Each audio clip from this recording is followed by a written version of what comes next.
Tuesday, the U.S. Supreme Court will spend 2.5 hours listening to arguments that could determine how same-sex marriage is viewed on a national stage. Kentucky, Tennessee, Michigan, and Ohio don't recognize same-sex marriage.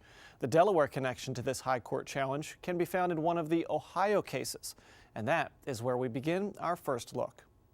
David Michener and Bill Ives were married in Delaware in the summer of 2013. 14 years after their commitment ceremony in 1999. April 25th, 1999. This is our commitment ceremony / wedding. And here we are in our younger days. Although they lived in Ohio, they spent summers in the first state with their 3 adopted children, Anna, Jack, and Michael. They were planning to retire to Delaware for good in the near future. But just weeks after their 2013 wedding, Bill got sick. Once they got him on the operating table, they found that the bacteria really was eating the right side of his heart. And they had 2 teams working on him. They put him on life support after 18 hours. 3 days later, he died.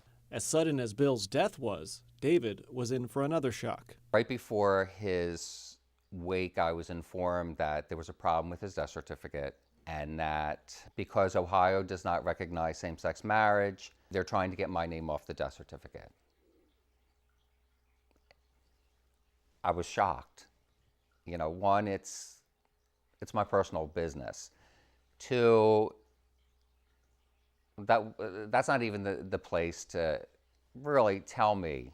David is now part of a court case before the Supreme Court.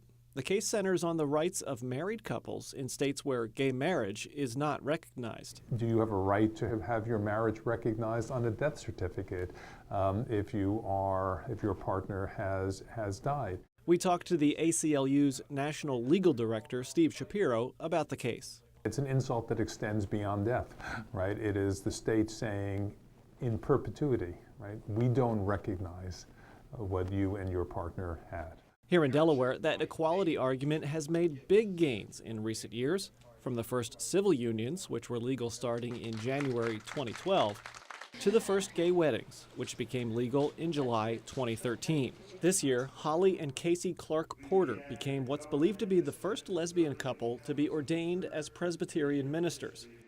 We sat down with them at First and Central Presbyterian Church in Wilmington to get their thoughts on the Michener case. I think this is why we're continuing to fight.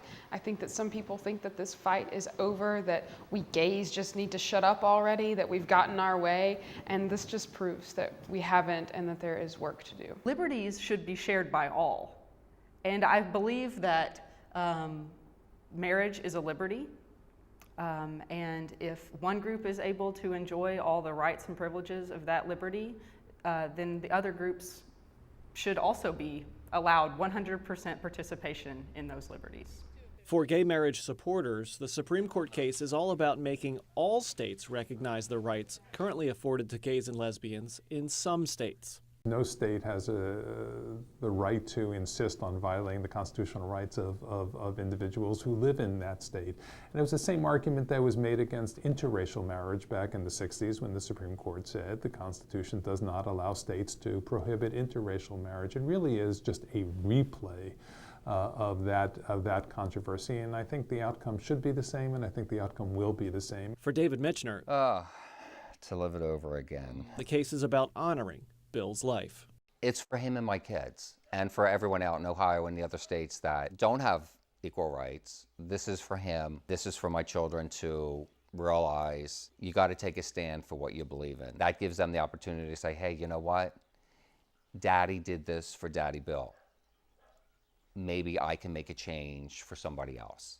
The Supreme Court will hear arguments in the case in Washington on April 28th. David plans to be there along with his children so they can see what they feel could be a historic argument. This case indicates how widely state laws vary from one state to another and how gay couples are treated. So obviously, Ohio authorities don't want to be forced to have to recognize Delaware's laws. Right. It's basically part of it is a states' rights fight that the Supreme Court will be deciding and considering.